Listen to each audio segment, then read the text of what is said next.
welcome to a brand new episode of the podcast entitled Couch Potatoes Unite! This is a podcast based on a blog of the same name because we think our name is just super. My name is Kylie and I love TV. If you feel the same, keep listening and or checking out the blog at couchpotatoesunite.wordpress.com, as you're bound to find some common ground or something you like. For Couch Potatoes Unite, we're all about the wonders and the unique long-form storytelling of the small screen. CPU! Hopes you've been following releases of brand new episodes of the podcast on Wednesdays, as well as new blog entries on some Tuesdays, and as always, we have several more new episodes on the way. Because the panelists and I live lives behind our podcast, the episodes are published once per week. Subscribe to the blog or the podcast via iTunes, Stitcher Radio, or Google Play to stay on top of brand new episodes. Episodes already published discuss a variety of shows, including but not limited to Doctor Who, Downton Abbey, How to Get Away with Murder, Broadchurch, Marvel's Daredevil and Jessica Jones, Once Upon a Time, New Girl, The Vampire Diaries, Agents of S.H.I.E.L.D., Gotham, Supernatural, Game of Thrones, Unbreakable Kimmy Schmidt, and The X-Files from its inception through its revival. We've taken a look back at True Blood, Ally McBeal, Futurama, Desperate Housewives, and 6 Feet Under, and more episodes are in the works, including new panels covering The 100, Grimm, and Stranger Things, a new entry in our Marvel's Defenders series which will be covering Luke Cage, and new episodes looking back at older shows will include That 70s Show, Gallivant, and Glee. What's more, CPU from time to time goes live. We have appeared at Comedy Outlet Mondays at Dog Story Theater and at Grand Rapids Comic-Con in Grand Rapids, Michigan, while streaming live on Facebook. More live appearances are being planned, so make sure you like us at our Facebook page, our Twitter, follow us at CPU Podcast, our Instagram at Couch Potatoes Unite, and or our Pinterest at CPU Podcast, or subscribe to the blog, our YouTube channel, our iTunes channel, our Stitcher Radio channel, or find us on Google Play. In the meantime, if you don't hear your show in this podcast format, fellow panelists and I still write reviews, and we're always seeking new panelists, so if you have any interest in joining the discussion, say hello by finding us at any one of these outlets aforementioned. At the very least, stop by and leave a thumbs up, comment, or review because we like the feedback. Just be nice about it. We don't like the trolls. Today, we're around the water cooler and continuing another one of our CPU podcast series. This series won't have a fixed number of episodes like other series we do. Rather, it will be ongoing and will cover a growing number of shows that seem to increasingly fall under one large umbrella, expanding into a well-made, quite popular universe of comic book adaptations as the interest in such adaptations also grows.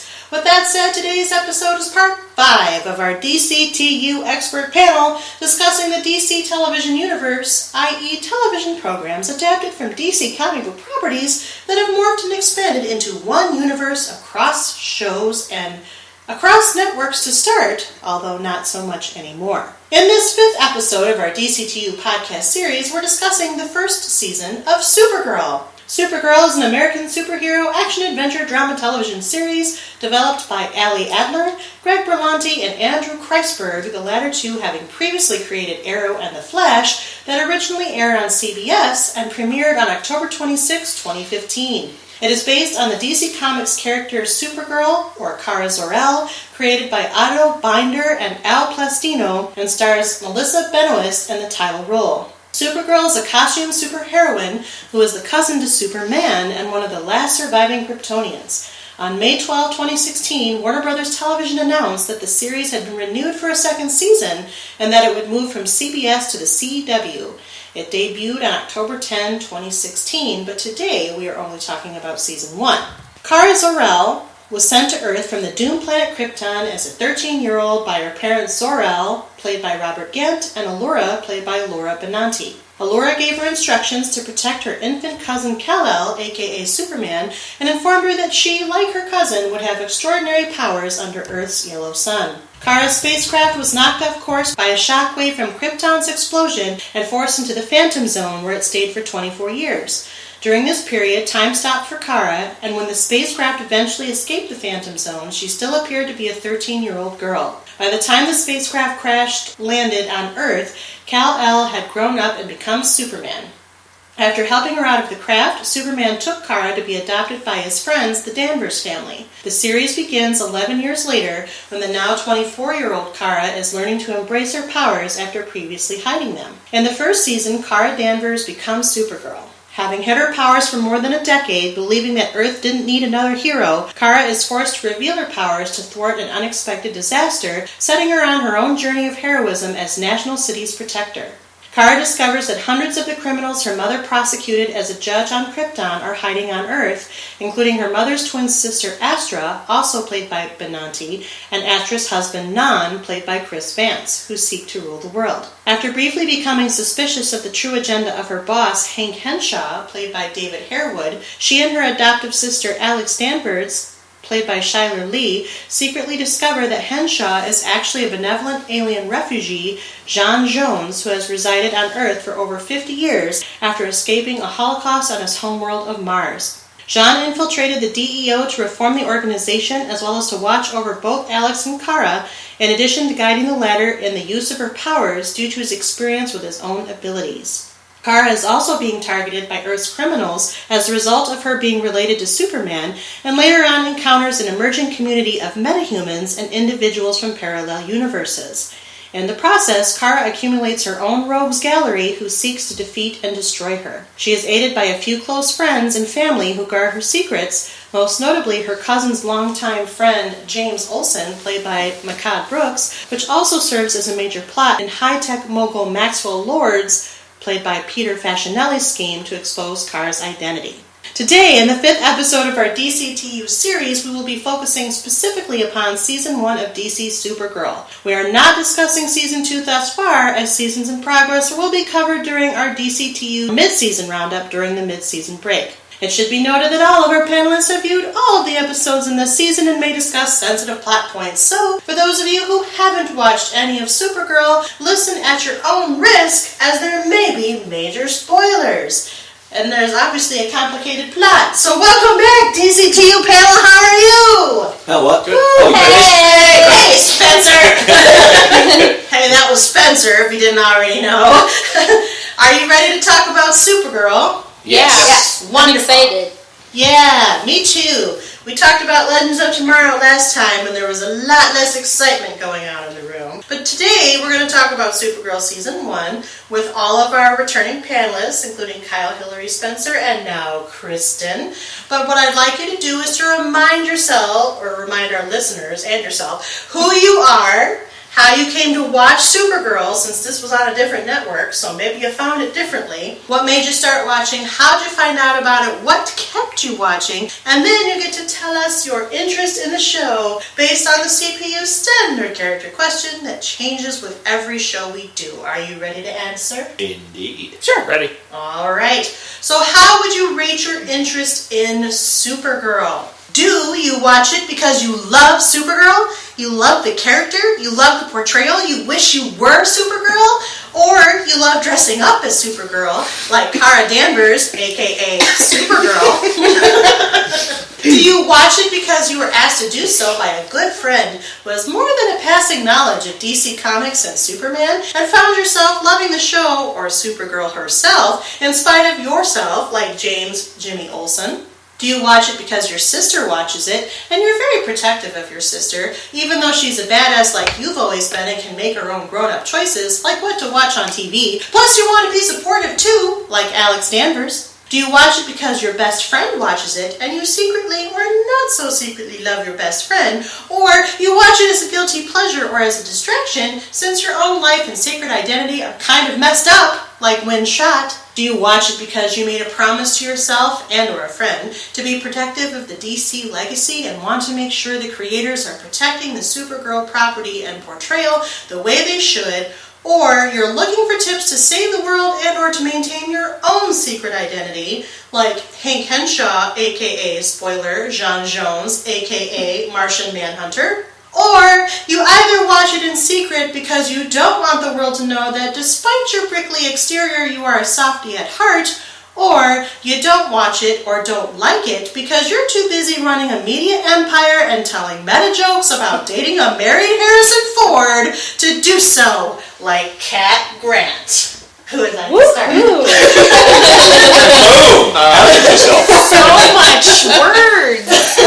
That last one was a dig at Callista Flockhart, and if you listen to the Ally McBeal podcast, you know that I'm not a fan. Proceed. Based on those descriptions, I would say John Jones or Hank Henshaw is his alias in this. I watch it because I liked the legacy of Superman. I didn't think I would like Supergirl. Who are you again, by the way? Oh, I'm Kyle. Hi, Kyle! I'm so excited. I don't know, because based on the premise of the show and how it was, and the pilot even, I really thought I'd hate like the Catco aspect. It just felt like a Devil Wears Prada ripoff, and I was like, okay, this is going to take away from the fun of Supergirl. But the show won me over. Melissa Benoist won me over. She's just so likable as Supergirl that I really got hooked, and then I had to watch every episode.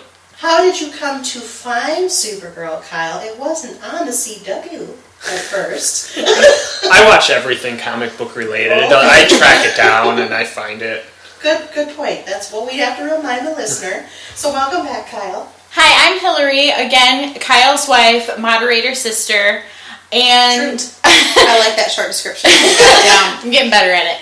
And I mean, he pretty much is up on all the know of things that are coming out, and of course, they're gonna, even though it was on a different network, I mean, they were still kind of, it felt like there was some slightly connectivity with promotion and everything, so of course I was gonna watch it, and it's Supergirl, and I was like, oh my gosh, I'm so excited for there to be like a female superhero show when I started to watch it. So therefore, because of that, I would say I'm more Martian Manhunter when I began. Of course I was going to watch it. I do love most things DC as well. I was excited to see the Supergirl show.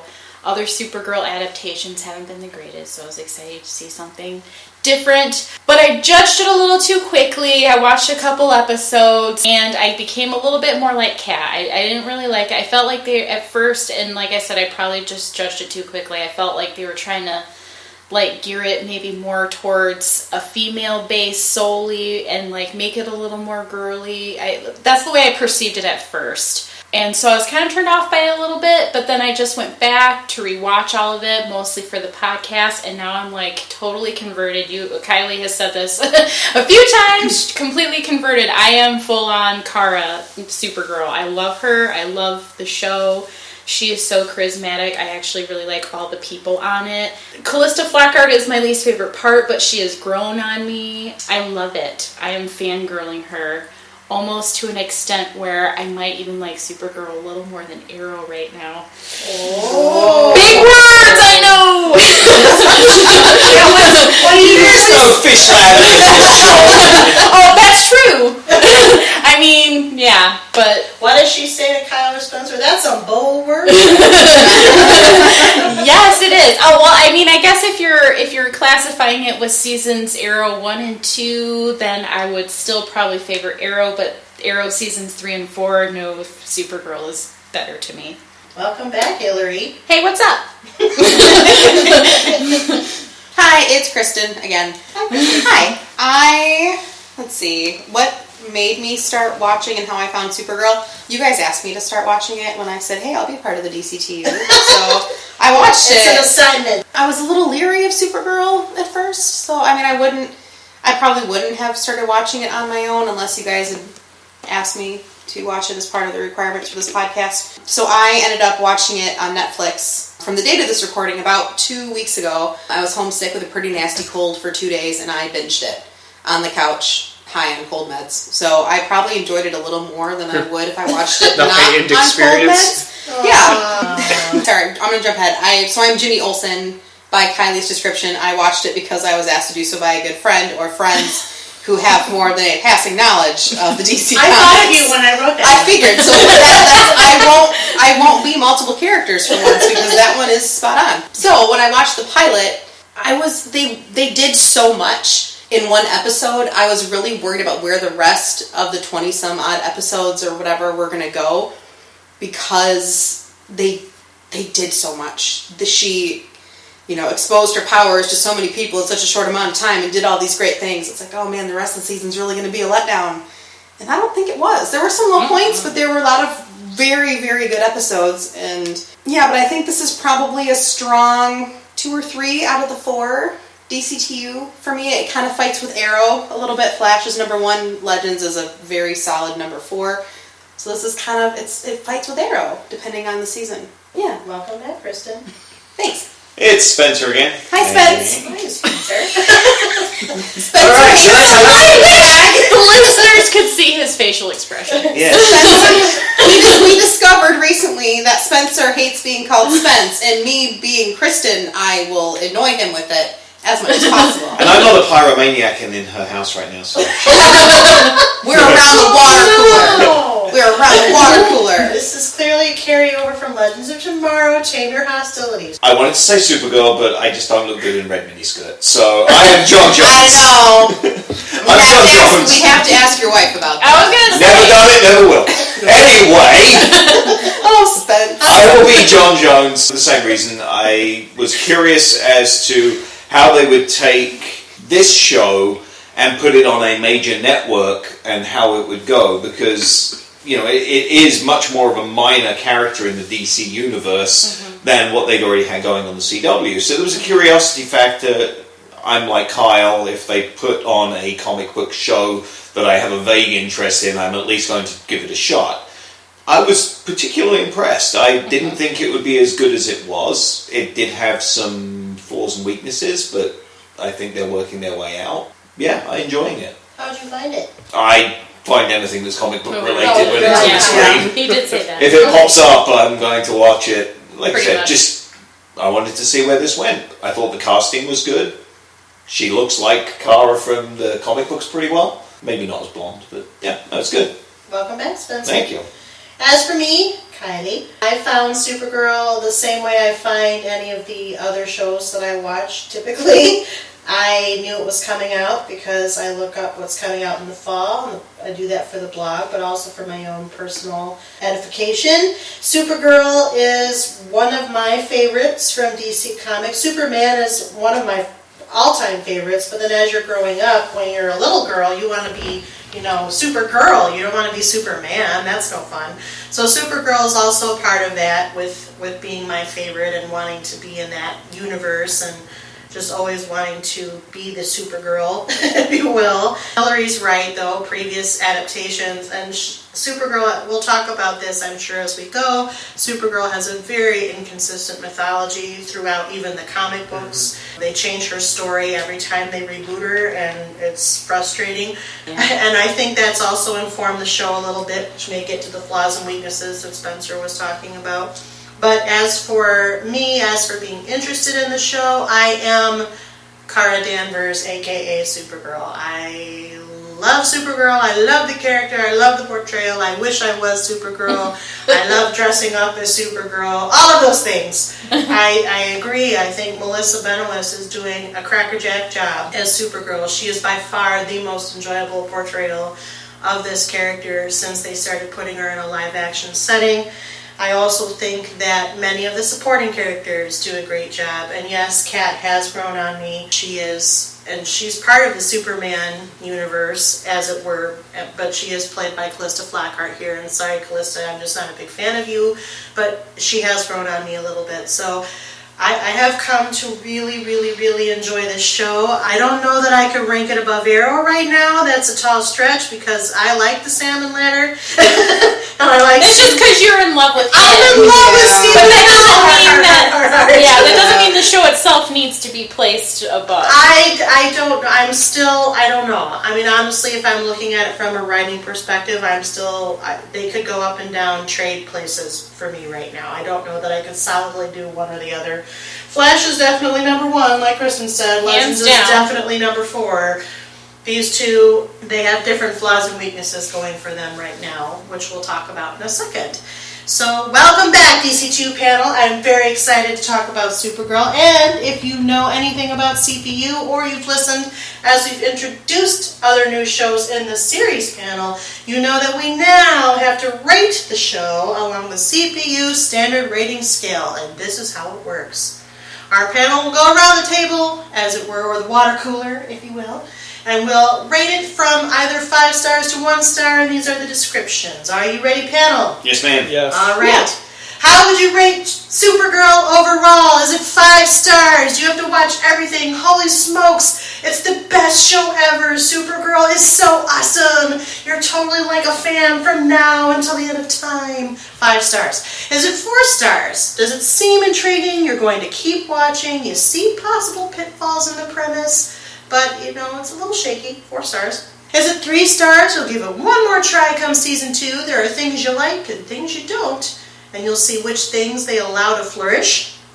Is it 2 stars? You only watched part of season 1, or maybe you watched all of it, but chances are you're mainly bored. There's some intrigue or fascination that holds it together no matter how unlikely, but you're finding it hard to convince yourself to keep watching. Or is it 1 star? Pass on this one, guys. It's a snoozer. It's not funny. It's not interesting. It's dumb. All the bad things. Not your cup of tea. Too many options on TV to waste your time on Supergirl. 1 star. And so where are you in the rating scale? I'm going to give it a 4. I really like it. I think, like I said, it's a solid 2 or 3 fluctuating on my DCTU scale. Just kind of what I say for a lot of shows. I wonder how they're going to keep it going. I like that they have switched over to the CW. I think that was a very, very smart move. And I think that'll give them a lot more opportunity for creativity. Some of my favorite episodes with Supergirl was where the Flash jumped over. So now that they're on the CW and they've switched filming locations, they can do that more. In season 2, do some Arrow and Flash, and then the ultimate, big, huge crossover episode that's coming later in 2016. Right. I'm cautiously optimistic that it has a good future, so we'll see if that happens. I would also give it a 4. I felt it was very strong. I mean, there's a few things that could be tweaked, which in season 2 they do tweak, but I really enjoy it. Well, she mentioned the move to CW. I mean, that's kind of a spoiler too, but not really. It's all part of it, and there's been promos. So if you just don't watch commercials ever, then that's your own deal. I don't even have cable, and I've seen the promos, so it happens. Yeah. So you kind of knew some things because they kind of advertise it that way. So I'll go. I'm a 4.5. Because I'm sure that the things that kind of deterred me at first, I landed at a 4.5 by the end. The things that kind of deterred me at first were probably similar to what we're going to discuss and probably agree on. But I think that they already started to, by the end of this season, kind of move in a direction that they will change a few of those aspects. And yes, along with what Kristen said, it's moved to the CW. There's going to be a lot of crossovers. There's been lots of promotion for that already. They're going to bring in more characters that are relative to Supergirl, obviously. And so I'm really excited to see how that goes and plays out. I'm a 3.66 recurring. Oh, wow. So 3 2/3? Yes. All right. It's a good show, and that score is based solely on season 1. You can feel CBS's fingerprints on it, and I think that hindered the show in season 1. Mm-hmm. Yeah, that's pretty much where I'm at with it for season 1. There was room for improvement, and moving to the CW seems to have taken care of that. If I were to rate the show right after the pilot, I would give it 4 stars. For all the reasons that Kristen said. The pilot was a mess. A good mess. A mess with potential, but a mess. They just did a ton in such a short amount of time. There was too much done, and I think that's what put off a lot of people, because they're not going to admit it maybe right away, but some of the members on this panel, and you heard it in our previous DCTU conversations, were a little harsh on Supergirl, and I think a lot of that had to do with the pilot. The pilot was not a great pilot. However, the show got infinitely better after the pilot, and it sustained in a way that certain Legends of Tomorrow has failed to do. Absolutely. And I am now at a 4.5 stars like Hilary. I don't think it's quite 5 stars. It doesn't hold that thrill factor that The Flash does for me. Yeah. But it's still a very good show. She is absolutely awesome. She is wonderful in this role. And it's funny because the other 2 Supergirls that have played the character have appeared on the show, and we're going to talk about them. But, she beats them hands down. And one of the things that this show's done well, though, is the little cameos. Yes, and we'll definitely talk about that. I also enjoy most of the supporting characters. I just think that it's really good. The biggest flaw that I see in this show right now is the fact that it is, and part of that has to do with the comic book foundation that's just so shaky. It's so relationally told to Superman. She doesn't really have like her own carving, which I think they're trying to do, and it's hard because she doesn't really have that the ability to really stand on her own 2 feet as a character based on the comic books and how they have treated the character. And I think they're trying, but that's also a struggle for them. And I also agree that CBS probably dipped their toes in a little bit too much and made it a little bit too rom-com-y at times. Yeah. But other than that... Tried to push relationships where they weren't needed. Rom-commed and, Right. So I think that all in all, those were the problems, but to me they were largely, they weren't very big problems because it was so enjoyable. I enjoyed going to the next episode. I especially enjoyed the incorporation of Martian Manhunter, which we'll get to in a second. Yes, I mean, that was what a amazing. wonderful thing, and he's doing a great job. And I don't think they've done any live action Martian Manhunter stuff. Yes, so that's Smallville. Oh, right. John Smallville. Jones was on Smallville. But only for a couple episodes. He's not a regular. He was in a couple seasons. All right. It's been a long time since I've seen Smallville, so I'll give you that one. But let's keep talking about Supergirl. That's what I just said I was doing. Let's talk about season 1. If you don't remember, she's my sister. Okay. So we kind of hinted at it with our ratings. So tell me what you like and what you didn't like. Let's talk about the plot points. What was good about Supergirl or not? Like you just said, for me the biggest surprise going into it was the Martian Manhunter reveal. I mean, this is in the comics for years. Hank Henshaw is Cyborg Superman. He's a huge villain. And so when they're like, oh, Hank Henshaw might be evil, it's like, yes, I know where they're going with this. And then they turn it into Martian Manhunter, who's one of my favorite DC superheroes, and he's never used. Yeah, they very did a good rarely job with used. that. And that reveal, because at that point I was still on the fence about the whole show. And then I was like, okay, now I need to watch the next episode. But then at the same time, you have him but then also the build-up of a Hank Henshaw existed in this world, and he's dead mysteriously, which is all comic book accurate. So that really hooked me. And a lot of the villains are great. Like Maxwell Lord, he's a Justice League villain. Well, ally turned villain. Yeah. And I really love the actor that they got to play Max Lord because he's doing such horrible things, but he's still charismatic and funny. He's still likable. But he is very similar to Lex Luthor. Yes. And also in the way that he looks at the world. He's doing horrible things, but he thinks it's for the benefit of Exactly. mankind. And that's something that's missing from a lot of the portrayals of Lex Luthor is that he should think that he's humanity's savior in his own mind. Too many times they kind of just make him like a crook or a laughing evil villain. The laughing evil villain, yeah. I was completely... Because I was falling into that, oh my gosh, Hank, he's going to be evil. I fell for it 100%. And then as soon as he said, the whole thing about being the last Martian, I was like, oh my gosh. And then they showed him, I lost my mind. They made him look so realistic, too. I was like, oh my gosh, I never thought that would happen of all the things. And then for him to be so intricate to the story throughout the rest of the season, too, I was so impressed with that. Because other shows have tried that and brought in other side characters like that, and it hasn't worked as well. So what she's alluding to, and it figures, and we can talk about it since we're talking about the reveal, he figures very heavily into the Danvers story as an overall narrative. Not so much Supergirl. I mean, she comes in later because they adopt her. So we should probably get this out of the way, that Helen Slater, who originally played Supergirl in the original Supergirl movie, plays Kara's adoptive mom, Eliza. And Dean Cain, who played Superman on Lois and Clark, The New Adventures of Superman, plays Jeremiah Danvers, Kara's adopted father. And we get introduced... I'm just saying. I did a little half chance. Yeah, I did too. I'm like, that's awesome. It was so cute. It was very cute. And I didn't realize this, but they're very similarly aged, which means that Helen Slater was like a baby when she played Supergirl, basically, because that was 4 years ago. Just about. Not quite. Crazy. I know. It was not 40 years ago. It was close. Early 80s. Very close. Word. No, it was like mid-80s. The Christopher Reeves movies had just ended. No, it came out in the middle of the Christopher Reeve movies. Superman 4 was definitely after Supergirl. Are you looking it up? She's looking. I am looking it up. 1984. Yeah. Wow. So yeah, So it's mid-80s. 32 years ago. Yeah. Wow. Okay, so She's maybe aged pretty well. She has aged very well. So that's to mention that. So what we end up finding out is that Hank Henshaw, the real Hank Henshaw, and Jeremiah Danvers were part of sort of the baby, I don't remember what all the initials stand The DEO. for. The DEO.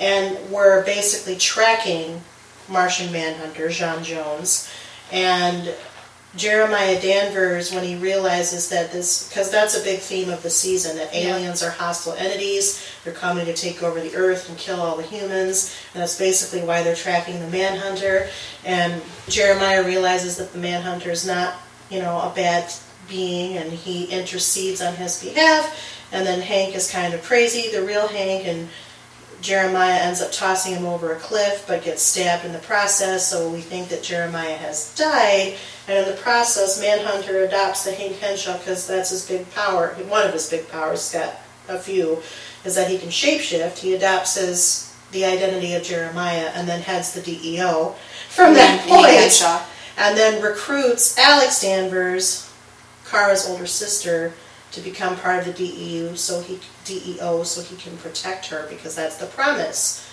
that he makes to Jeremiah. And he also promises to do the same for Kara, who had just come to Earth at the time that Jeremiah got recruited. We find out in a flashback scene.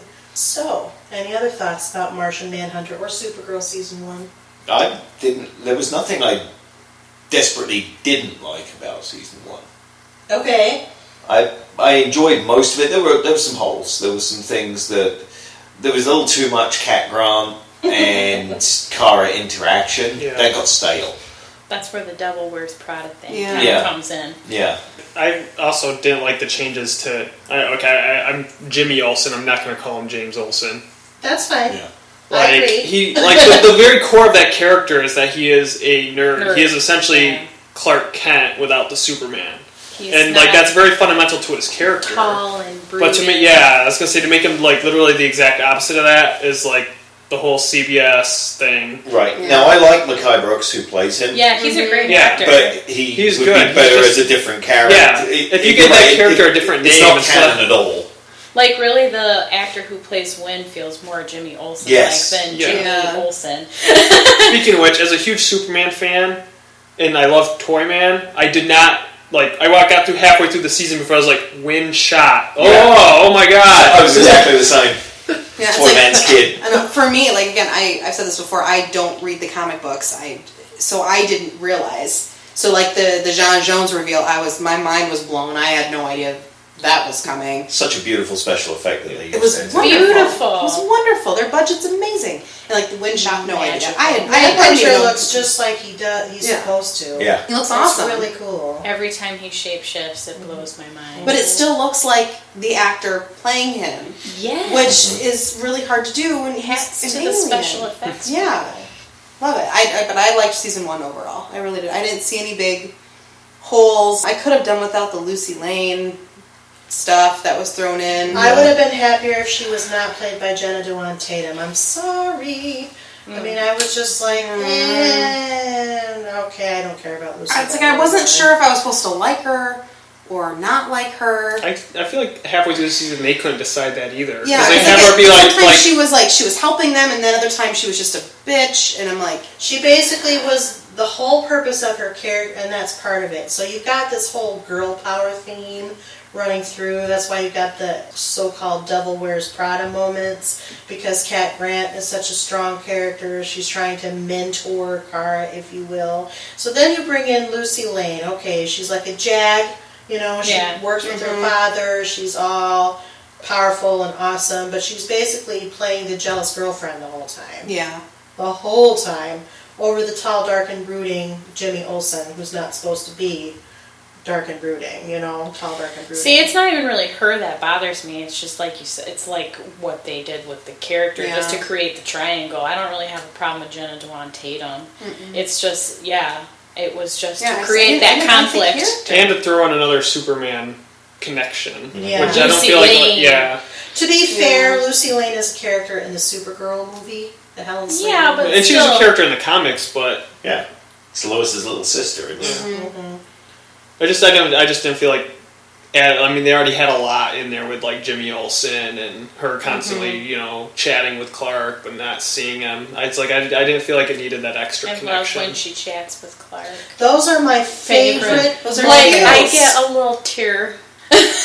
Those are so sorry. I like that they gave them that connection, and they made them family. I mean, Yeah. yes, that's canon, but they actually gave you the feeling that they acted like family. Yeah, and that they was talk good. regularly or they still see each other. Yeah. Although I And still there's- feel like as fast as Superman can fly, it'd be quicker for him to fly there and talk than type. But Yeah, But their typing was pretty fast. Fast. And I mean, his also- responses were like instantaneous. That was a little. And they also explained it because in one of the chats he says, "I won't come unless you come for me." Yeah. That was very But specific. he's still showing the support that he's still watching, he's Right. still aware, he That still was knows what's going that was on. one of the important things that they did was make it that she stood up on her own. Oh, from the yeah. beginning. yes. And I'm And very when she adds to fell, that she strong- didn't need to call Immediately. big old cousin Clark Yeah. to come Yeah. save the day. And I like it that And we they didn't reference see that him multiple really times. in season 1. I like that we only got we got baby Clark, in Like a the- silhouette. Yeah. Then we Zombie got, Clark. Then we got the silhouette. Yeah. Yeah. or as Hilary always laughs at in opening credits, that they had to give the little baby Big the Jerry. the spit The little curl, curl, so yeah. you know it's Superman. Yeah, he's got a full head of hair and the little curl. It cracks me up every Yeah, time. it's funny. I'm glad, and I'm He's a glad. trademark. Yeah, but he's a baby. I know. Yeah. He's got very curly hair. What can I say? I'm glad they went the route they did because they could have went the even worse route of like really trying to avoid mentioning Superman. That's true. But there's also problems in that, and I'm going to kind of bring up where my flaws were. So there was a lot of derivative villains. For example, Bizarro Supergirl. Yeah. Yeah. That What? one wasn't great. That one was Yeah. not good. I mean, there is no Bizarro Supergirl. There's Bizarro. Technically, there's Bizarro of all of them, even Batman. Oh. There's a whole. Well, that thing. must have been. I don't read all of the comics. Bizarro is one of my favorite characters. That's He's just awesome. hard. He waits in alleys and murders people's parents. I also Oh, know that wow. Jeez. You're laughing so Elseworlds? maniacally. Yeah, no, it's in the real one, and then Wow. the Joker kills Bizarro and Batman's sad. What? I'm so confused. Well, this Bizarro concept overdone. It didn't fit this show. It Yeah, didn't. well, I feel like they're funny Especially villains. because Maxwell but Lord made her. Yeah, it feels like DC just throws in a Bizarro villain just whenever they need a quick story. Yeah, they need a That's quick what I'm villain. saying. That, and also, now here's where the other cameo is. So Laura Vandervoort, who played Supergirl on Smallville, poorly. I do not like her. She played Brainiac. She That played wasn't- Brainiac. Yeah. Well, one of the Brainiacs. Indigo, or Indigo. Brainiac's daughter in Brainiac. some of the worst comics. Yes! I still don't think she's just a strong actress in No. general. She's not! I think that was She kind of took subcasting. away from the final episodes too. Like I Yeah. found her She distracting, did. and I was really excited when Martian Manhunter pulled her in half. Like I was like, yes. Well, Yeah. it's because for some reason, normally when you see Brainiac, whoever is playing it, and whichever Brainiac spinoff you're seeing, Yeah. they come off as smart because it's they're all part of this intelligence. That's where the name comes from. She didn't come off like that. She came off as just kind of bitchy. She's bitchy and seductive. Like all of a sudden she's She looked like flirting with Mystique. Don, and She I was looked like like, "What's going?" And she looked like Mystique. Mystique. Yeah. I kept thinking that too. I was like, Yeah. "Why did they make her Why? blue with red hair?" 'Cause And it's she's the doing thing. this thing. And like her Yeah. boobs and her hips were like completely outlined. I'm like, yeah, they're just so yeah, very unhappy. Well, it's because they with knew the that. actress wasn't that great, so they had to use what they had. distract. Well, that wasn't good. But I hope that Tom Welling appears sometime. There's talk. I was actually hoping that he would be Superman when That they would be brought Superman awesome. in, but He's Yeah. very He's not. hesitant Right. about that though. Yeah. He didn't want to keep, he did it for 10 years. But you owe everybody to be on the show because all the Supermans did that for you, man, on Smallville. Yeah, he's Including right. Christopher And just Reeve. accept. I mean, that's what a lot of your fans love you for, homie. Like, I honestly believe that the reason he didn't want to do it is not just because of I don't want to be pigeonholed as that. I think didn't want to have to get into shape again. Yeah. well, that's fair. Okay, That's a lot of work for a couple episodes. But honestly, I think people would accept it either way because they'd just be so. No one's flippin' going to accept excited. Superman turning up with a muffin top. It's just not going to work. Does he have a muffin top? He's not in the He's shape he was. bigger than he was, but I don't think he has a muffin. I feel like you're If you squeeze him exaggerating. into a pair of tights, he probably would. Oh, okay. Speaking of tights. Are you just hating on the Welling? No, I loved Smallville. I never missed an episode. I love him. Uh-oh. Salmon Ladder's got some competition. Oh, well, you know. Okay, and also, my first. I just have a question since everybody just rewatched it. I'm blanking. Did they have any reference to Martian Manhunter's addiction to Oreos? No. No, he was eating Chocos instead of Oreos. She fed him. They must not have gotten permission to use the brand. Yeah, it has to be that because they have to like ask for. Yeah. And only once when he was in prison the first time. Yeah. So, and that was sad. I was like, Chocos? What the hell was that? It was probably the best thing. Yeah, the best they could do under the circumstances. I was like, that's dumb. Okay. Anyway, now you made me forget what I was going to say. Well, we should talk about the Barry Allen episode. Because that was clearly the best one of the Without 20. a doubt, that was the best. Oh my episode. gosh! Yeah. I just. They're so In cute. fact, it was after that Okay. I said we really need to include this on our DC. Okay, so Kylie always does like the air hearts when she's talking Hearts, about like hearts, Stephen hearts, Amell. hearts. It's just that way, and not even just because like Grant is cute and everything, but I like how they kept referencing like, man, I really just like this guy because really that's how we all feel. And they just have such good chemistry they together. There do. was beautiful I screen know, I chemistry kind in of that wanted them to episode. get together all Yeah. of a sudden. Like, I Going love at against the end Iris. of the episode when he's like, all right, Girl of Steel, and she's like, all right, Scarlet Speedster. I'm like, oh. Yeah, there was just there was a cutesy element to it that wasn't sickening. It wasn't Yeah. cheesy. It wasn't cheesy, it wasn't sickening, it was just really good, fun chemistry. Yeah. The fun element of Flash brought up Yes. the Supergirl universe big time. It transferred very well. And I was very excited because there was lots of commercials for that too, and at that point I was in that stage where I was like, ugh, I don't know if I want to watch Supergirl, but I was going to tune into the Flash episode, and I was immediately like, oh, so good. And just the way that they melded their abilities together too, and just her discovery of them, their surprise in that, how they used Silver Banshee and Livewire in that episode. Yeah. All of it. Two Superman villains. Yes. So, quick question, since we're talking about that episode. Because I was on cold meds, I'm a little fuzzy on the details.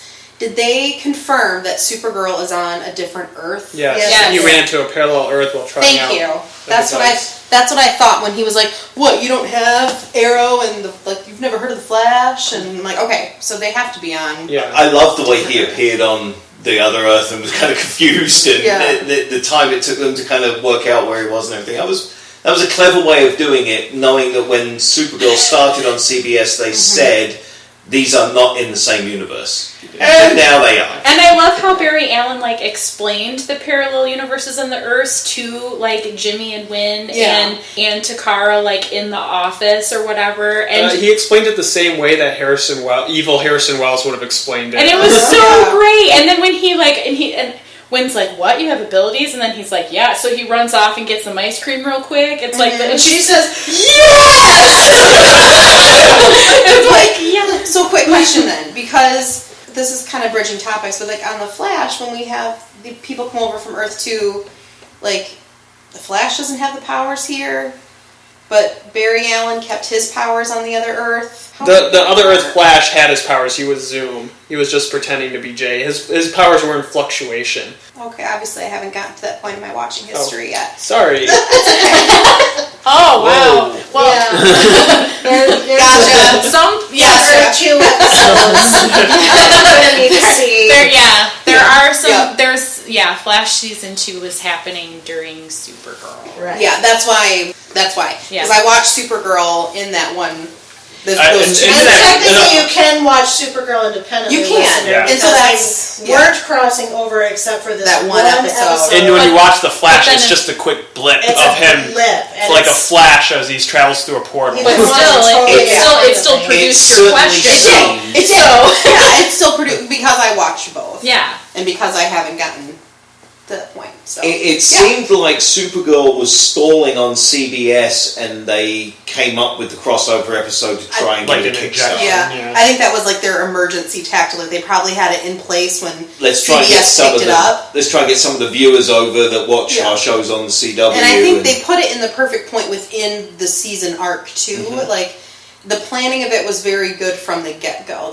And having the Flash of all characters come over was the best decision they could have made. Well, it should also bear mentioning, listener, that both Melissa Benoist and Grant Gustin are alumni of Glee. So they've met each other before. Yeah, they had some a previous bit. chemistry. Well, I don't think they had any scenes together. No. I'm not even sure they were on the same season, because Melissa Benoist came on with the Glee Project people, which I think was 4, and Grant Gustin was one of Darren Criss's love interests, because he played Sebastian from Dalton Academy, and he was kind of evil, Grant Gustin, but still they could use that as a marketing tactic. These were both Glee alum. And they're probably going to be singing in the Foretold musical episode. Yeah, I'm a little worried. That worries me. I'm not excited for that feels a full-on like musical episode. That's just a... I can just kind of see Stephen Amell going, screw this, and walking out of the He shot. might not sing. Yeah. Maybe it will just be I just Supergirl feel and like- Flash, because most of the Broadway And vets Martin are those Stein. two. Oh, and Victor Garber. Yeah, we can't forget him. Yeah, He has Victor a wonderful Garber. voice. Well, you've got to have... Laura? No. Laura's going to sing. She better sing. Probably, but I'm thinking of Barry's pseudo-dad. Yeah. Oh, Jesse L. Martin! Yeah, Jesse L. Yes! Another original cast He's got members of such a good voice. Yes, he's amazing. And Jeremy Jordan's a Broadway vet. Yeah. He plays Win. Win. And so yeah, they have a well there. Of I'm not saying singers. they wouldn't be good singers. I just don't think it's going to fit in. Yeah. It's like, how are they going to... That premise is going to be interesting. It's going to be very interesting. It almost feels like it could be the whole jump the shark moment. Yeah. for Maybe everything. they go to a parallel Earth where everybody sings. That's how they got the Buffy musical episode. It wasn't a parallel universe. It was a No, demon. it was a Spell. It demon. was a singing demon. But still, it was a spell that made everybody sing. No, it was a spell. But the spell summoned summoned the him. demon. Right. And then he was using it to gain power. And a bride, which would have been Xander. Right. Anyway. That's for a Buffy podcast. Yeah, let's go back to Supergirl. Please. So we're going Supergirl. So yes, the Flash episode was by far my Yeah. favorite. The high point. But that's also where we got, okay, so another meta joke that I have to mention, and I specifically watched this episode today, so I remember it. So there's a point at which Jimmy, Wynn, Kara, and Barry, it's the first time they walk into Kat's office, and she says, oh, don't you all look like an attractive, richly diverse cast on the CW? Yeah. I kind of like that. That kind of makes me chuckle. Especially because I was watching it knowing that Supergirl had made the jump, and I'm like, I see what they did there, and then I passed out again. But... The cold medicine. Yes. Oh, I had to watch a couple episodes twice because I fell asleep. And this was like episodes like 3 and 4. I actually slept through on Netflix. Then once I woke back up, I had to go back and rewatch. Been there, done that. Yeah. I didn't love all of her throwaway pop culture references, though, like her name-dropping, Cat Grant this. Like, she knows all the famous people in the world. That was just like, okay, too much. And then it got really ham-fisted when she said something to Kara about, please tell Harrison Ford that I am not interested in dating him, especially when he's married. Because, of course, she's married to him. Yeah. They were trying like- to do with her what they've done with Cisco. With Cisco it works, with her it doesn't. Yeah. The only one that really only gave me a slight chuckle was the one where Supergirl makes a boo-boo part of the way through the season, and she's like, how am I going to fix this? And I think Kat makes a joke about, like, well, you know, you'll probably be fine if they'll let Mel Gibson, like, present at the Golden Globes or something like that, then you'll be fine. It was when the people stopped trusting her. Yeah. Red Kryptonite. Oh, Yeah. I Yeah, liked the Red Kryptonite. Kryptonite. I liked her playing the Red Kryptonite. I didn't Yeah. like how the Red Kryptonite got created. That was dumb. Yeah. That was dumb, but I liked her being a bitch. It was. See, I felt like the man-made Red Kryptonite made more sense than these radiated rocks are all have different properties. Why? You don't know what happens when a sun blows up your planet? I bought the other one. You just don't know. How are we going to know until our planet gets blown up? What did you think about the big bad of the season, which in this case was Aunt Astra, Kara's mother's twin sister, and Uncle Nan, which is interesting because the last time we saw Nan was in Superman 2. He was the quiet He was the dumb one. I actually felt like that plotline was the weak part. For me. Yeah, It felt too much like Zod in Man of Steel. It did feel like Zod. I'm in Man like, of you're Steel. just trying. And then it's just like, you know, why are all these people from Krypton I was except like, for and Clark it takes and away Kara from so it takes away grumpy? from Clark, really, last son of Krypton, and then it was like, oh, and then a bunch of other Kryptonians That was my problem with it. Yeah. Like, how many Kryptonians did they actually put in this prison? That's my question. And why are they all out? Because that just seems like it would be really hard to beat them, and then yet somehow they are able to be beaten. I didn't mind the actor that played Zod. Or was it Christopher Vance? Yes, it was. I found him to be decent enough in the role. He had a nice edge to him. Yeah, I don't have a problem with the actors, just the storyline itself. The storyline itself was, it got a little convoluted and went on too long. And It went on too long. That was the biggest thing. It felt a little bit too like we had to keep being reminded that Kara came from Krypton and that this woman looked like her mother, and it was like, okay. And that's where I was going back to. Everything is relationally told to Superman, and it's so hard when she doesn't have her own origin story. I think that's, or consistent one, I think that's why they were trying to do this story, because it's something that gave her kind of a foundation, but it did end up kind of faltering. And then Myriad was this big like construct that her mother hologram wouldn't tell her, and the Fortress of Solitude robot thing wouldn't tell her, and then it turns out to be this mind control device that she has to throw the prison up in space to destroy. yeah, that whole storyline was a bit weak. I mean, you even ended up with zombie Superman at one point in that episode. Yeah, zombie Superman. He flies in. We don't see him, of course. We just see his cape go. That was still back when the wonderful people at Warner Brothers said, no, you can't use Superman, at least not properly. And that so they had all these other ways of referring to him. And, Right. Which were still clever. They were clever, but My it was cousin. It works better when you can see him, which Yes. I don't feel like that's a agree. spoiler, because I mean they announced They right announced away that. It was first thing all off the over the bat, internet. Superman will appear, Yeah. and Cyborg Superman. They also announced he's going to be in it too, Oh, that's fun. which I'm very excited for. Yes, that we season might two. actually see Hank Henshaw as Cyborg Superman. Yeah, Ooh. Dot, dot, dot. he's such a strong villain in the comics. Like it just sounds like such a goofy concept, Cyborg Superman, but he really works. Wow, I'm thought processing. Yeah, me too. I think we all are, which gave us a lovely pause. So I guess, so are you referring to John Jones' Hank Henshaw as Cyborg Superman? No, or the real the Hank real Henshaw. Hank He hates Henshaw? He hates aliens. And basically, the premise Yeah. of the comics is he hates aliens. He gets killed, but his consciousness survives. Oh. And essentially, he rebuilds a body for himself using Clark's DNA mixed with Kryptonian technology. So he kind of looks like half Terminator face, half Superman. And it sounds weird, but it really works because he's such a strong villain. Yeah, he's one of the more formidable Superman villains, I would Nice. say. He's kind of hard to beat. Yes. So maybe we'll see Henshaw versus Henshaw. Could very well. Whoa! I didn't even Well, think think about about that for Hank Henshaw, Yeah. who hates aliens, that this Martian Manhunter has taken your face. He's taken his become identity. you. He's absorbed you. He's taken over your job, your life. Wow. In that regard, I would kind of say his hatred of aliens is almost in the unjustified. Yeah, because then he uses alien. Ooh. So another random appearance on this show was Blake Jenner, another Glee alum, by the way. He played Riley, who is also Melissa Benoist's real-life With husband. Adam Foster. Played Adam Foster, Cat Brandt's long-lost son that she apparently let her dad take custody of, or let his dad take custody of, while she was busy being a career woman, and that was a larger feminist diatribe underneath that. What did you think about that? Spencer's unimpressed. It progressed the story a little bit as far as giving you a bit more background into Kat and how she gets That's really all it was That's all it for. was. Because he didn't stick around because she quickly decides that, Kara quickly decides that it's just not meant to be. Like, she had interest there at first. They had a connection.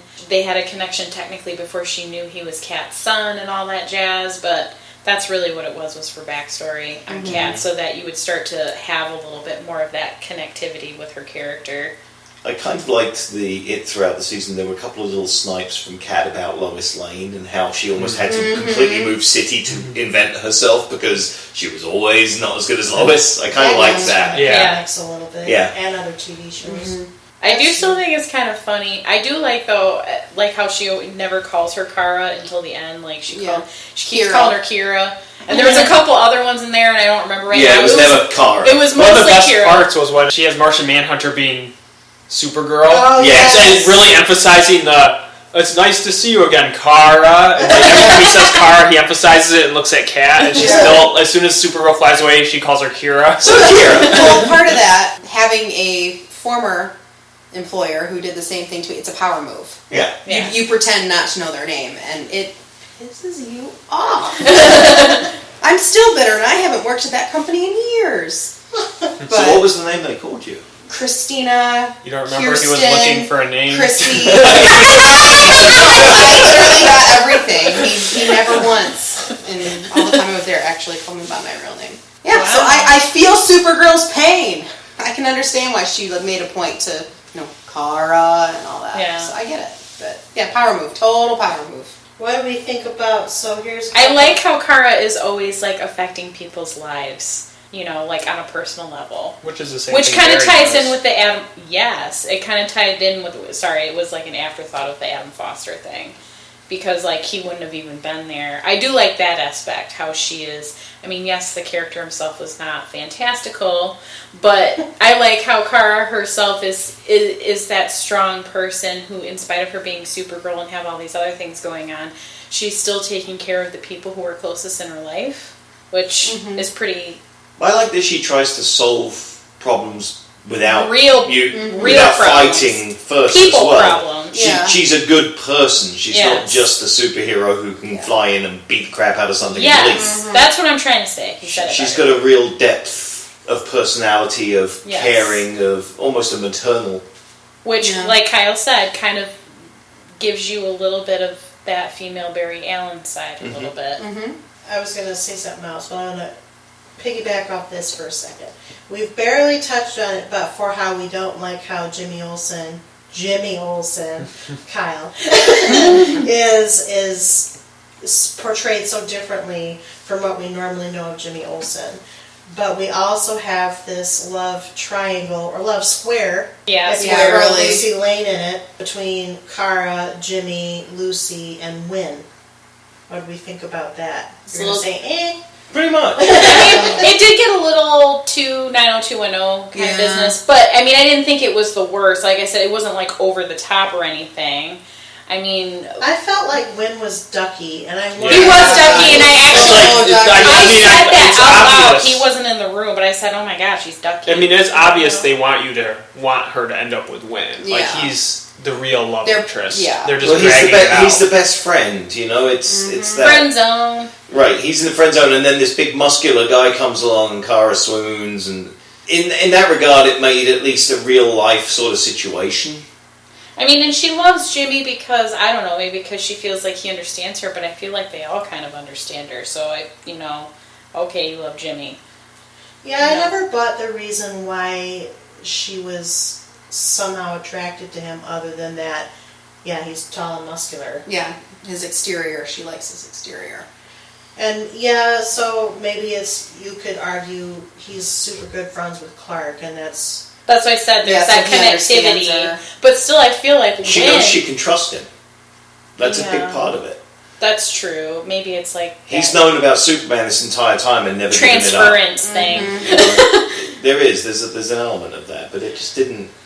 The whole Jimmy character, like you said, is wrong per canon, but what they're doing with it isn't bad. It just isn't Jimmy. Yeah, It's just different. they could have given that character any other name, and it wouldn't have affected anything. Right, they wanted some way to tie it into the Superman universe, so they cast this Jimmy character that isn't Jimmy. I can see what they did. It works, but it isn't Jimmy Olsen. I mean, in the beginning of the show or the season, he's like kind of like overly protective of her. Like he kind of makes judgment calls for her sometimes.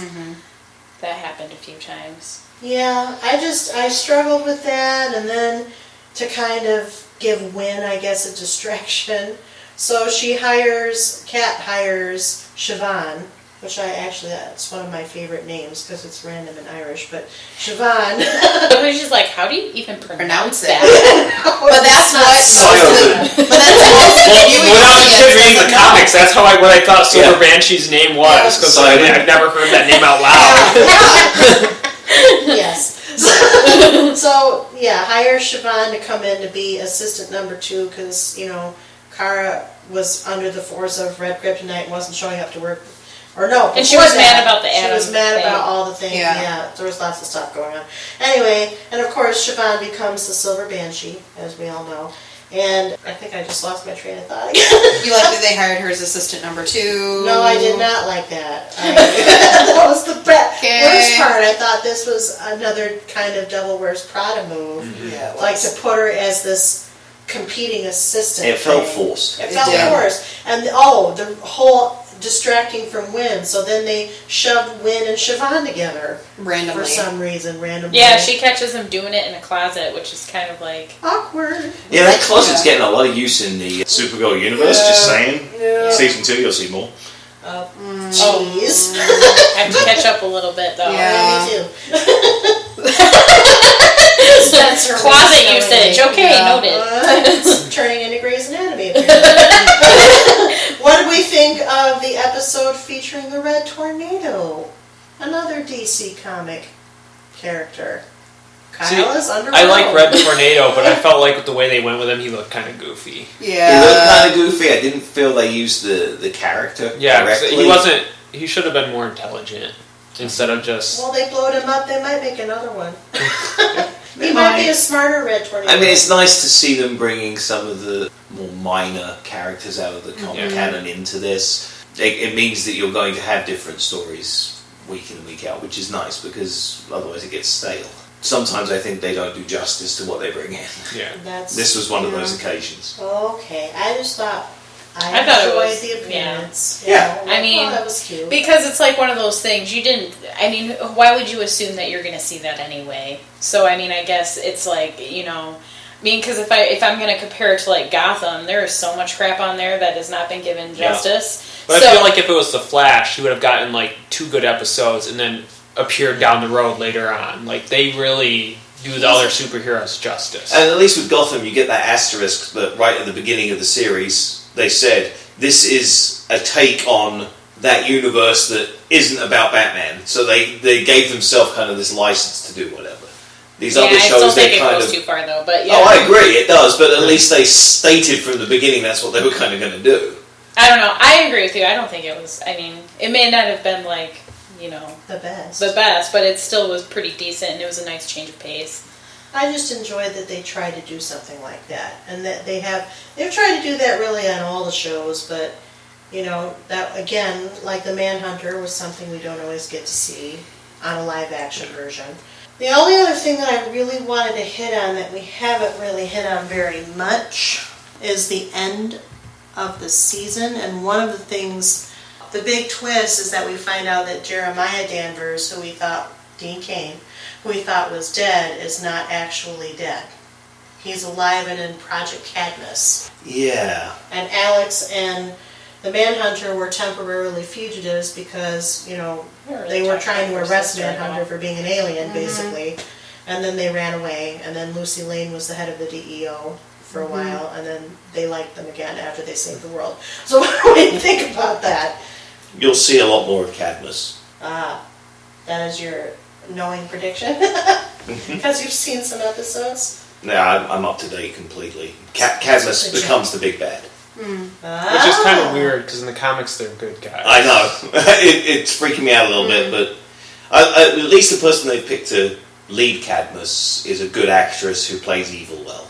Okay. I don't want to go too far because theme. it says season 2. Thank you for not spoiling it. Yeah. Is there anything else you want to say about season 1 or what you hope to see in season 2 for those who have not yet watched any of the episodes? I just really hope they bring in Parasite. That would be a As brilliant Kyle episode. gives the side eye. Who is- Kyle. For the non-comic book reader, who is that character? Rudy. His first name is Rudy. There's been lots of different incarnations of Yeah, Parasite that have essentially come from different he places. can drain energy or Okay. powers from pretty much any superhero and it makes him That's stronger. what she was asking. Yeah. I mean, he essentially looks like this huge purple monster. Okay. He looks like He's a- Brutus. Yeah, he's in the DC universe. He like depending on how he's portrayed or how much energy he can fight the Justice League like almost one-handed. Okay. Like he's a real Because threat. he absorbs all their Energy. stuff that they do. He starts out just absorbing energy from other life forms and power sources, but then when he gets into a fight with Superman, who's trying to stop him for the first time, he discovers that he can actually drain powers. Yeah. So he gains all of Superman's powers after a fight with Superman. So it's a very cool villain. It's kind of like a purple version of Rogue. Yeah, that's what I was kind of thinking when you were explaining. Okay. And much uglier, you know. Yeah. She's, Yeah. Okay. But it's like he's one of, because in the movies and every version of Superman, they only use Zod and Lex Luthor, and I like that Supergirl's actually giving justice to a lot of the Superman true. villains that I love. That's true. We get to see way more of his gallery of villains and a deeper sense too. When do we even see Conduit? Ooh, That would be a good one. that to would. bring in. I mean, and Suggest just it, visually, Jim. that'd look amazing. Yeah. Dear writers, please introduce the villain Conduit. Conduit was a good one, but it works better with Superman because he was a rival in high school. Yeah, somebody's Smallville history. Which actually, when I watched the show Smallville, I kept waiting for him to pop up because it's like it's the easiest one to do. He lived in Smallville, Right. I will say this might influence me to watch Smallville again. I love Smallville. I watched every single episode, and I've always wanted to rewatch it, but it's 10 seasons, so I think to myself, I Right. can wait. I remember coming over to your apartment to like do homework and stuff, and she would be like, "Okay, just be quiet though, because I'm watching Smallville." I'm like, "Oh my god, I'm doing homework. What do you think I'm gonna do?" Smallville is excellent, but I don't think it's going to stand the test of time because Now of what we have yeah. now, special effects wise, you're going to watch it and it's just going to be like, ugh. Plus, Kristen Cruick was terrible. Kristen Cruick was horrible. Like, I'm sorry. Hey, Well, some She was of the pretty. decisions are so odd. Like, No, I wish she is not. She was when I was a teenage boy. Okay. Well, that's a whole different subject. see, it's like some of the like going back, some of their decisions are so weird. Like Deadshot as a cowboy, I know. Yeah, they had some weird stuff. but they also had good stuff. Like their version of Martian Manhunter was actually pretty good. He Yeah. wasn't in his Manhunter form a whole lot because I just don't think they had the budget for it. Like, I liked their Bitches. Green Arrow. but like the Hawkman arc on Smallville was like Was the best excellent. portrayal. Like it was, I mean, in 3 episodes they did more with him than Legends of Tomorrow ever did. Yeah. They the whole also season. spent some Yeah. time with Dr. Fate, which I Yeah. thought was fun too, which is hard to do. I have very high hopes for Supergirl doing a lot of that kind of thing from what we've seen so far. I do as well. I think they kind of, well, and when I initially sat down to watch Supergirl, I thought, oh, this is the Smallville for Supergirl, basically. But they didn't do that. 'Cause No. more starting at her point where if Smallville had ended and then they made a series spin-off, that's where it, You know, that first episode did feel a little bit like the Smallville. Superman origin where he saves the plane. Yeah. And there was Well, a they lot actually of made a that. reference like, oh, the first thing Clark did was stop a plane. Yeah, they- Yeah, Yeah. they actually, they call At least it. they made fun of it, but there were lots of little elements of that. It's a good show. I mean, that's the bottom line. When you compare it to the other ones, it does hold its own. It doesn't need the crossovers, although they're definitely going to be fun, and I'm really excited to I'm see so the stoked for 4-part, 4-show crossover. Me too. Yeah. Hey, at least there'll be an interesting episode of Legends of Tomorrow this season. Amen. At least one guaranteed, is that what you're That's saying? where I'm guaranteed. going with it. That or the Legends of Tomorrow cast is going to bring all 4 episodes. Yeah, that's almost a fear I have. No, don't do it. So where does Supergirl rank amongst the 4 shows for you, Spencer? Third, but a close third to it's Flash, Arrow, very close behind is Supergirl. Bearing in mind we've only seen 1 season of Supergirl, I'm 5 seasons in on Arrow, Right. so there's a lot more to play off of. And then Basement Dweller, Legends of Tomorrow. I'd say about the same. Definitely, like Hilary said, it is stronger, I think, than the last seasons of Arrow, just because they're weaker. But I mean, season 1 and 2 are so great of Arrow that I would still rate it a little bit above Supergirl. I have to agree. And I think that is just because Supergirl is coming from behind. But I think Supergirl has a big potential and that they've really, really held their own. And they managed to survive CBS and jump to the CW, which is much friendlier to shows like this. So I only have high hopes for this. And It its will future. survive on the CW. If they didn't pick it up, it would have been cancelled after season 1. It's so true. And it's Like you said, it's just not the right market there. Mm-hmm. It's not, and it's kind of unprecedented, maybe not completely, but certainly rare for a show that is not outright being canceled to jump a network like they did. Yeah. Well, I mean, and they slashed its budget, but in the episodes of season 2 I have seen, the special effects look better. Yeah, you don't. So the team they They know have, how to do more with less over there. yeah, the team that they have making the show, like they really know how to make it work and be affordable. I really like when she flies off really fast. It makes me kind of happy in a weird way. It's just cool. For a television show, I never thought I was going to see that. I just thought it was always going to be, Guy on a wire. Yeah. That's true. You do get to see a lot more hovering. Yeah, the hovering's cool. Floating, The hovering, That's yeah. much better wire work. That was actually the imposing part of the whole Kryptonian storyline, where they had all those Kryptonians, is where they all came Just into hovered. the Lord Industries and they were all hovering there. That was a great good shot. scene. That was a good scene. It does make it all real in the Superman, Yeah. Supergirl kind of way, which I enjoy because they're my favorite. Other than Batman, I always go back and forth. What about you, Kristen? After we've talked, you and Hilary can re-answer this ranking question. I would say my ranking really hasn't changed from earlier in this podcast and also the Legends of Tomorrow podcast. I think it's still episode dependent. It may be better than Arrow, but it's still, for me, it's pretty much Flash, Arrow, Supergirl, and like Spencer said, all the way at the bottom, Legends of Tomorrow. But the Flash episode of Supergirl was way better than some of the episodes of Arrow that I've seen. Like consistent chunks of episodes of Arrow. So it's hard to tell, but I think once I start watching the episodes where it is on the CW, my opinion could change depending on how Arrow is this season 2. I have not changed my opinion whatsoever. I mean, even just the simplicity of, and this is going to be random, but I just even her family connections too. Thea is super annoying and whiny, but her sister Alex I like her character. I like their relationship. I like the conflicts that arises in their relationship because of obviously the differences and just things like that. So, and Arrow has the certain things that have been flawed in Arrow. I still don't think that they're navigating out of those as well. So for me, I would still put it just slightly above it. Like I said, it's not like I'm putting my foot down on the ground and saying, yeah, man, that's way better.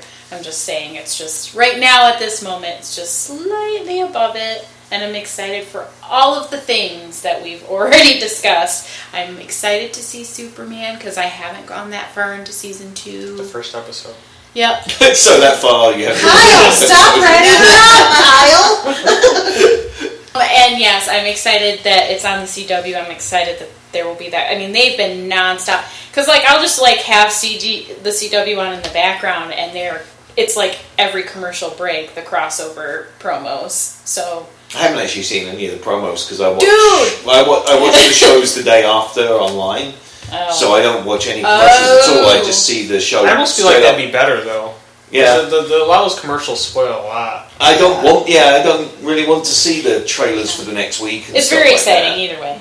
I like how in these CW shows they give you that little 5-10 second blast at the end that's a scene that tells you what's going to happen next week, but I don't like to see a preview that is a whole bunch of scenes all thrown together and it's part of next week's show. That little taster clip that they do is good, but a full-on preview, I just don't need that. Would you recommend Supergirl to others? Why or why not? To my comic book friends, almost definitely. To non-comic book fans, I would say yes, you should give it a shot. I can't guarantee you're going to like it if you're not a big fan of the genre, but yeah, you should give it a shot because it's still charming. I would recommend it to friends. I would recommend it to... Honestly, I would recommend the show to young girls because it shows you a strong female character without over-sexualizing her, which is all too common. Oh, I forgot to say that. I like how her costume is not showing most of her. That's what I wanted to say earlier. Yeah, Let's talk about her costume. She even has tights on under. Yeah, her she looks very tasteful. She's still showing the girl power, but she's still. It's tasteful. She's keeping it classy. She's keeping it classy. And she looks damn good doing it. I just gotta say, my favorite part about her costume is the sleeves. They're long sleeve, and she has the thumb holes. She does have the thumb holes. If her skirt had pockets, that would make my life but pockets are magical. Modern. My only critique is that I wish the tights weren't black. Yeah. I wish they were blue. Or like maybe That like a doesn't bother darker me that blue, much. like a dark blue. A darker Even blue, like a yeah, navy but would be okay. The black just, sometimes It's I'm like, jarring. oh, it just doesn't work. Do you and Kyle? Do you and Spencer want to weigh in on the tights? Do you have an Not the opinion? I haven't noticed the tights. Yeah, I didn't really. I don't think either. the tights are that The bad. boots either. are so I do like they're her tall boots enough. though, because a lot of times Yeah. Superman's boots look kind of funny, but hers actually Hers look look good. very No, they did a technical. great job on her There's no costume. And like I heels said, on they the didn't boots. over-sexualize her, which is... I mean, you look at the comics, they even over-sexualize a Yes, lot they of do. female Yeah. characters. Yeah. So they've made a strong female character that everyone can watch, and you don't feel like it's got that tasteless element to it. Yeah. And it's like just said, I'm going to say it again. They made her boots practical. There are no heels Right. on her boots. She's not running around in high-heeled boots like a lot of the other female superheroes are typically depicted as. And I like Amen. that it's a newer trend. Like White Canary isn't running around in boots. fully- Even, yeah. I think, Gal Gadot's Wonder Woman, I don't think she has high-heeled boots. Hers are They're more flat. tactical, flat boots. And like, thank you, people, you listen. Mm-hmm. It is not practical to run around in heels all day when you're fighting crime and kicking ass. Like Word. Jurassic World. I roll. Woo! Yeah, love the costume. I think. But they did a yeah, great I mean, like It's she's. a better costume than And I either like of how the she- previous Supergirls. I Yeah. will say Yeah. that. I like how they. Including bare-legged Helen Slater. I like how they make her look pretty, but yeah, she's not overly Barbie-like. Right. And I like that her hair is not too blonde. Yeah, It looks natural. it's tastefully very- blonde. And she's not a natural blonde. This actress is not a natural blonde. In the very first episode, I was annoyed that she had a scar on her face, but then I thought, could have happened in childhood on Krypton. That's Yeah. great. As you said, she had 13 We don't years know. there. Yeah. Now, I didn't notice when they showed her as the 13-year-old girl in the build-up whether she had the scar on her face. I'd be annoyed if she doesn't, because then that means it had to happen Now at you're birth. going to go She'd back be and invulnerable. aren't you? Problem on that, that's why they had a hard time casting Luke Cage because of that. No, They yeah. wanted somebody who didn't have any Scars. marks Yeah. or Facial scars. And like over his entire body, because they knew like you'd be seeing him shirtless and Yeah. stuff. And you'd have to be doing like constant makeup for that. This is for the Luke Cage podcast. As it relates to Supergirl. It was relevant. I'll grant his relevance. Well, I will say one of my favorite little, it's not quite an Easter egg, but a little Easter egg for any Gilmore Girls fans that also like Supergirl. The Danvers childhood home is the home of Lorelai and Rory Gilmore with a I facelift. knew it looked familiar. That's why. They pulled it right out of Stars storage. It's the house is repainted. And But- guess what? CPU will be doing a Gilmore Girls. That's series. off topic. Well, she brought it up, and you bring up things on topic. As it related to But Supergirl. it did relate to Supergirl because as a Gilmore Girls fan, it made me, Might as it well. endeared my heart a little more to Supergirl, recognizing, and I recognized their house pretty quickly, but it was a nice little, gift for me since I'm anxiously awaiting Gilmore Girls A Year in the Life. That comes She out on Black is too. Friday. That's not. She's. I've been understating bugging it. Kylie a lot. But would you recommend Supergirl, Kristen? Yes, I would. I think I would. I would recommend it again. Like Spencer said, if lots of my female friends, my good girl power friends, I think they would all love it. Yeah, I think if you're a fan of the superhero genre or you just like a little good action comedy mix, I think this is a good show for you. Yeah, there are some really nice little subtle laughs in this There one. are. Kyle. I would recommend it. It's just a fun show. I mean, It's even fun. even some of the things that drag it down, like the romantic subplots and stuff, they're not like such a major focus that it detracts from anything. no. And they, like I said, I feel like they've already started to kind of weave their way out of it. Yeah, they More so in season 2.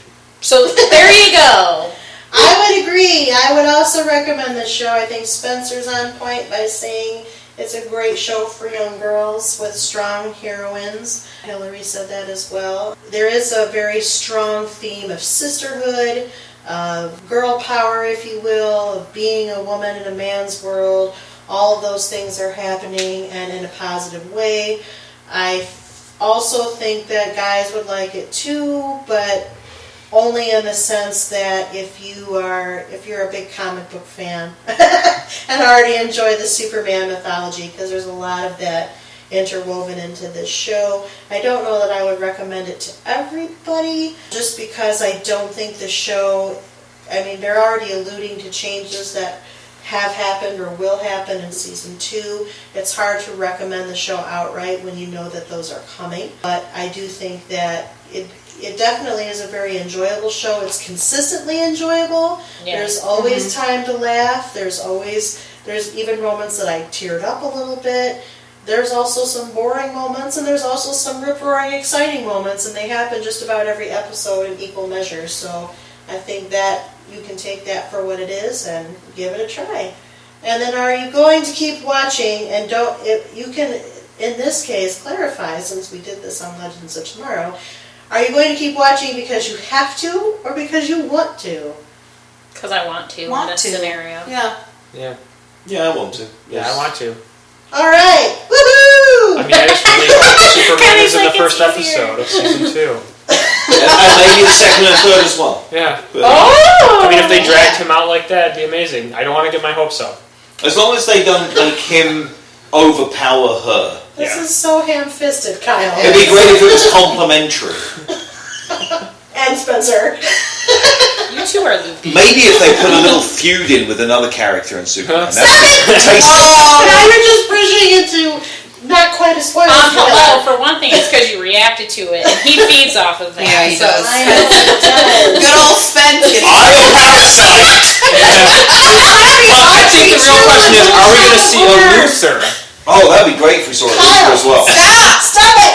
You've already spoiled enough for one time, okay? Because when there's a Luther, you always have to wonder. What's See, I was talking about Idris Elba Luther. I don't know what you're talking That's about. a good show. Different show. But I want to see him on Supergirl. But he's part of the Marvel universe. That can't happen. That's the DC universe. That's what she said. No, she said he's part of the He's Marvel. part of the Marvel So he can. universe. Idris It could be somebody Elba was in Thor. Yeah, he's He's Heimdall. gone. He's also in Ghost Rider too. Let's not. Let's not talk about Yeah, that. that's no good. Moving on. You just buzzkilled the room. Right? Kylie, this would be a good point to end it, I think. Anything else you want to say about Supergirl Season 1? Good job, Melissa. The Hope speech that she gave in the Oh, old yes. television studio was one of the best pieces of writing for this season. I agree. When she's trying to inspire people with her symbol to snap them out of myriad. Yep. Yeah. Yeah. That was a very good speech that she wrote. I enjoyed that piece of writing. For as good as Myriad was supposed to be in controlling people, it really was just a piece of crap. It was a piece of Letdown. That's what I'm saying. All of this, we're not going to talk about it, but it's not in my programming. Short circuit. And then it turns out to be very anticlimactic. Yeah. It was kind of like the computers being able to be killed with a Windows virus in Independence Day. It was just such weak storytelling in that regard. Hey man, Oh. I like it. Did they explain why they waited 13 years, really, to even start any of their plans? No. Like, they just had to wait till Supergirl showed up. Well, no, because they were stuck in the jail in The jail opened when she landed when she was 13. They were all supposedly on the run and hiding. Yeah. That's why the DO was formed. And then suddenly they all got organised and said, "Yeah, let's build a computer that takes over, and we can build on the skulls of mankind." The Astronaut storyline was not told well. It was acted well, at least. Yes. Yeah. It's just one of those ones where, like, when you actually take a minute to think about it, it's like, that doesn't quite hold up. But when you're watching it in the moment, it Yeah. doesn't Think matter. about it. I It will is- say that I did enjoy the flashbacks on Krypton. You don't normally get that because, Yeah. you know, Kal-El leaves as a baby. Yeah. It's So nice that's to kind of see. fun. There was some good flashbacks. Or like when she was in the dream state. She was having like the hallucination. Oh yeah, that episode. with Starro, Really but they good. didn't call it Starro. yeah, that came right out of a Black Superman. Mercy. Yeah, that was an exact There was comic a, book. There was a Superman book, or And a really great Justice League cartoon episode. yeah, the Justice League cartoon episode was fantastic because it happened to Batman and Superman Yeah. in that one. So watch those. They're good. They're very The good. Justice League cartoon is generally good. I like it. So was the Batman and Superman ones in That's the 90s. true. They were both Oh, fantastic. Yes. They were awesome. That's how we And got these Harley are Quinn. to me the live action versions of those. It's like, in yeah, some actually, it ways. complements, like, if you watch those cartoons, you get to see a lot of those villains, and so when they pop up on Supergirl, it would really pump you up. It's true. It earned its season 2. Yes. I agree. Yeah, And she's the best part. she is. She is the best part. Yeah, I mean, at least one thing that I really like about the DC universe shows, the casting is very well done. Except That's for true. Legends of Tomorrow. Except Legends of Tomorrow. Okay, Hot Girl excluded. And And Hawkman. Jax. Yeah. The one thing that gets me through the night is knowing that Hawkgirl was murdered thousands of times. 206. Oh my gosh, you just made Spencer really LOL. Yeah, you did. I take some solace in knowing that she gets stabbed. Well, it just shows how incompetent they are. Like, we're going to fight Vandal Savage. Well, you've lost every single time. Yeah, Your you entire never life. actually have a plan. No, I'm just going to run at him with this knife that he turns around and kills me with. Oh, okay. Well, good luck with I that. didn't See you next talk time. about this on the Legends of Tomorrow podcast. We didn't think about it, okay? Use some editing genius. Yeah, they're all part of the Something Arrowverse, Kylie. Yeah. I mean, hey, if I can talk about Gilmore Girls on this podcast, I think we can bring up And Luke Legends of Tomorrow. Cage. And the last one had Guardians of the Galaxy. Hey, that was a good comparison. This is just what happens when you put a bunch of geeks in the same room. Yeah. That's true, Spencer. And what a great way to segue into an ending. You had the last one too. Good job. So with that said, since we're talking about season 2 of Supergirl, the next time that we check in with Supergirl will be during our mid-season roundup, where we'll be covering all 4 shows through their mid-season break. So Arrow will be season 5, Flash will be season 3, Legends of Tomorrow and Supergirl will be season 2, but it will be those first halves of each of their seasons. It's going to be a longer episode, but we'll be able to talk about the progress, and there's big crossovers coming, which I think is supposed to happen right Soon. before the mid-season. Actually, Right. yeah, like end of September November. 28. Yeah. We're in November. It's happening soon. It's happening soon. Coming soon. I to said a future September, but I meant, That's I meant the right. last week of November is like when it's all airing. Well, there you go. It'll be after the Thanksgiving break. Yeah. Right. So we'll definitely be covering that. There'll be lots to talk about, and that will be our next episode in the DCTU. So we're officially caught up in the DCTU to where we're supposed to be, which is exciting. So make sure that you stay tuned. As for right now, I'd like to thank Kyle, Hilary, Kristen, and Spencer for rejoining me to talk about the DCTU, and specifically Supergirl Season 1. As always, Couch Potatoes Unite has several new episodes coming down the pike, many of which I listed in the introduction. We're available at couchpotatoesunite.wordpress.com. Make sure you follow or subscribe to us. We're on all the social media, Facebook, Twitter, Instagram, Pinterest. Make sure you like or follow us there, and you can also subscribe to us at all of our audio channels, iTunes, Stitcher Radio, Google Play, and then we have a YouTube channel as well, which has both audio and video because we've gone live sometimes, and I put the live videos on YouTube as well. Many shows are coming, as I indicated to you before in the introduction. I mentioned Stranger Things, I've mentioned Grimm, I've mentioned The 100. All those will be coming very soon. Make sure you stay tuned and keep following, liking, and subscribing to us. Keep watching, keep listening, stay tuned, and as always, we'll be there soon. Bye-bye.